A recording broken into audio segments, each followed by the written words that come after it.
Hello friends, இன்றைக்கி சுவரொட்டி எப்படி செய்கிறதுன்னு பார்க்கலாம்.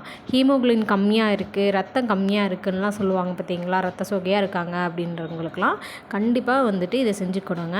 அது ப்ரெக்னென்சி லேடிஸ்லாம் வந்துட்டு சாப்பிட்டா இன்னும் ரொம்ப நல்லது. இது நானும் இப்போ தான் ஃபஸ்ட் டைம் வந்துட்டு செய்ய போகிறேன். ஸோ இதில் பார்த்தீங்கன்னா அந்த நாராக இருக்கும் பார்த்தீங்களா, அந்த தோல் மாதிரி குழந்தைங்களாம் கொடுக்கும்போது அதெல்லாம் எடுத்துகிட்டு கொடுங்க. ஸோ ஃபஸ்ட் டைம் தான் நானும் செய்ய போகிறேன். நிறைய வீடியோஸ் பார்த்துட்டு தான் நானும் செய்கிறேன். ஸோ நான் செய்கிறது உங்களுக்கு நான் ஷேர் பண்ணுறேன். ஸோ அதுக்கு தேவையான பொருள் பார்த்திங்கன்னா வெங்காயம், கருவேப்பிலை, கொத்தமல்லி, பெப்பரு, மிளகாத்தூள் அந்த இது தான் எடுத்திருக்கேன். ஸோ இந்த சுவரொட்டியை பார்த்திங்கன்னா மஞ்சத்தூள் உப்பும் போட்டு கொஞ்சம் நல்லா வாஷ் பண்ணிக்கிட்டு நம்ம வந்துட்டு சுட்டு செய்ய போகிறோம். மற்றவங்களாம் என்ன பண்ணுவாங்கன்னா சுடாமையும் கூட செய்வாங்க, கட் பண்ணி. அந்த ரத்தம் வந்துட்டு வெளியே போகக்கூடாது. ரத்தத்தை வந்து வேஸ்ட் பண்ணாமல் சாப்பிட்டா தான் நல்லா இருக்கும் இதோட இது பார்த்திங்களா.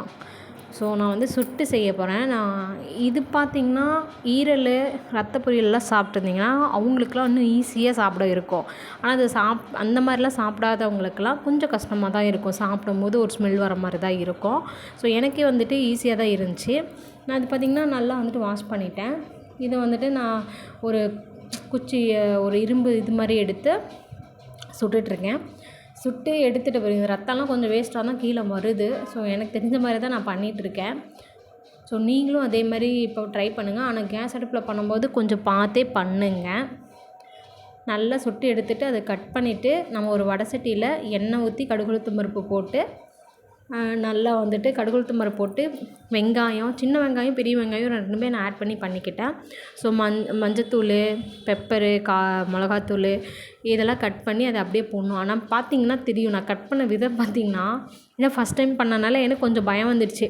அடுப்பில் வர டப்பு டப்புன்னு சவுண்டு கேட்டுச்சுனால எனக்கு வந்து கொஞ்சம் பயம் வந்துடுச்சு. ஆனால் பார்த்திங்கன்னா தெரியும் அந்த தட்டில் நான் எப்படி கசாமுசான்னு வச்சுருக்கேன். ஐயோ, நம்ம பார்த்த வீடியோ ஒன்று, நம்ம பண்ணியிருக்கிறது ஒன்று அப்படின்னு தான் இருந்துச்சு. ஆனால் ஃபைனலாக செஞ்சு சாப்பிடும்போது அவ்வளோ டேஸ்ட்டாக இருந்துச்சுங்க.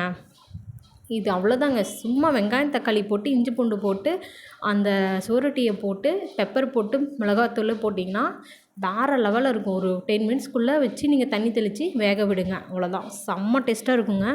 ட்ரை பண்ணி பாருங்கள். உங்களுக்கு ரத்தம் சீக்கிரமாகவே வந்துட்டு டெய்லி சாப்பிட்டிங்கனாவும் நல்லது தான். உங்களுக்கு அவ்வளோ வந்துட்டு பெனிஃபிட்டாக இருக்கும். ரிசல்ட்டு நல்லாவே காட்டும். நான் வந்து ட்ரை பண்ணியிருக்கேன். இதோட ஃபுல் வீடியோ நல்ல டீட்டெயிலாக நான் உங்களுக்கு சொல்கிறேன். தெரியாதவங்களுக்கும் கண்டிப்பாக வந்துட்டு இது ஈஸியாக நம்ம பண்ணிக்கலாம். நெக்ஸ்ட்டு வந்துட்டு சுடாமல் எப்படி பண்ணணும் அப்படின்னு சொல்லிட்டு அந்த வீடியோவும் போடுறேன். ஸோ நான் ஃபைனலாக இந்த மாதிரி தான் பண்ணியிருக்கேன். கொத்தமல்லி போட்டு இறக்கிட்டேன். செம்ம டேஸ்ட்டாக இருக்குது. இதோட பெனிஃபிட் நான் வீடியோவில் லாஸ்ட்டில் அட்டாச் பண்ணியிருக்கேன். Thank you video.